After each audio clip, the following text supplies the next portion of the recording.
Buenos días, compañeros y compañeras y profesora. Hoy día le vamos a presentar los diferentes temas de la Primera Guerra Mundial junto a mi compañero Miguel Aguilera. El primer tema a presentar son las potencias rivales. Durante la segunda mitad del siglo XXI, las potencias imperialistas compitieron por expandir sus dominios, lo que generó un ambiente de tensión. Además, los movimientos nacionalistas exaltaron el sentimiento patriótico y exacerbaron rivalidades. Segundo punto, la paz armada. La acelerada industrialización alemana y su política imperialista llevó a las potencias a tomar medidas como incrementar su gasto en armamento. El tercer punto es los nacionalismos y el conflicto en los Balcanes. El Imperio Austrohúngaro anexó el territorio de Bosnia y Herzegovina, lo que indignó a los nacionalistas serbios que no querían dominio externo.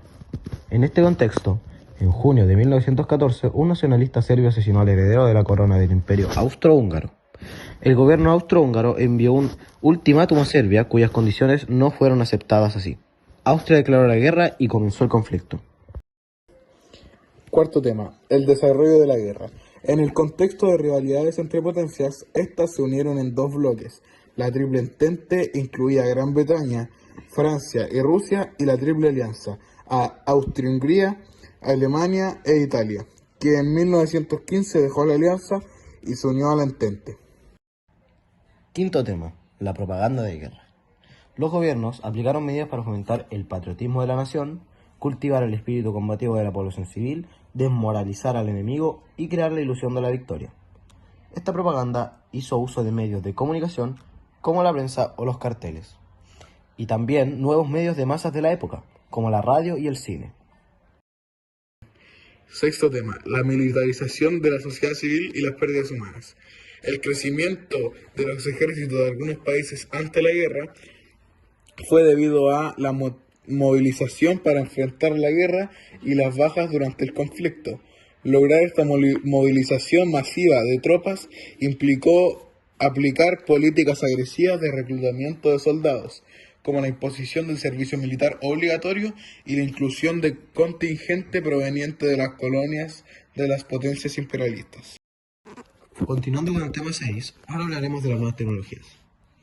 Esta fue la primera guerra de carácter masivo que contó con los avances del progreso científico y tecnológico del siglo XXI. Por medio de una industria armamentística mecanizada, las potencias diseñaron armas con una gran capacidad destructiva, como las fabricadas con agentes químicos y gases tóxicos. También se modernizaron la artillería y los sistemas de transporte terrestres, como ferrocarriles y tanques, y se utilizaron aviones, buques de vapor y submarinos. Séptimo tema, la percepción de la guerra. Dado que esta guerra involucró a diversos países, habían también diversas opiniones. Como, todo el mundo está totalmente harto, a ninguno le queda nada de lo que se conoce como patriotismo. A nadie le importa si Alemania tiene Alsacia, Bélgica o Francia, lo único que quiere todo el mundo es acabar con esto de una vez e irse a casa. Octavo y último tema. ¿Cómo impactó la guerra de la sociedad de la época? Existe cierto consenso entre los historiadores sobre las particularidades de la Primera Guerra Mundial, sus motivaciones, los recursos empleados y la magnitud de sus efectos en la sociedad. A continuación revisaremos algunos de ellos. La caída demográfica. El gran poder destructivo del nuevo armamento produjo cerca de 9 millones de fallecidos. En Europa habitaban 420 millones de personas en 1900, y un número mucho mayor de heridos.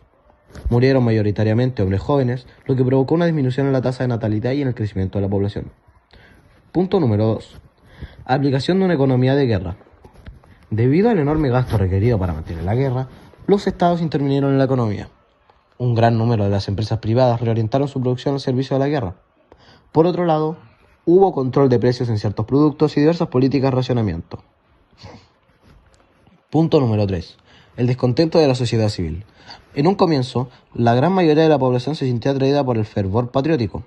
Sin embargo, ya en 1916, algunos soldados se rebelaron y sectores de la sociedad organizaron protestas en contra de la guerra. Punto número 4. Las transformaciones del rol de la mujer.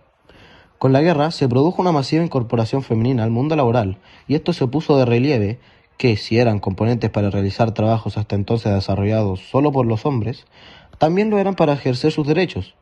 Sin embargo, aún hoy, cuando se han alcanzado logros por la igualdad de la mujer, continúan existiendo mecanismos que las discriminan.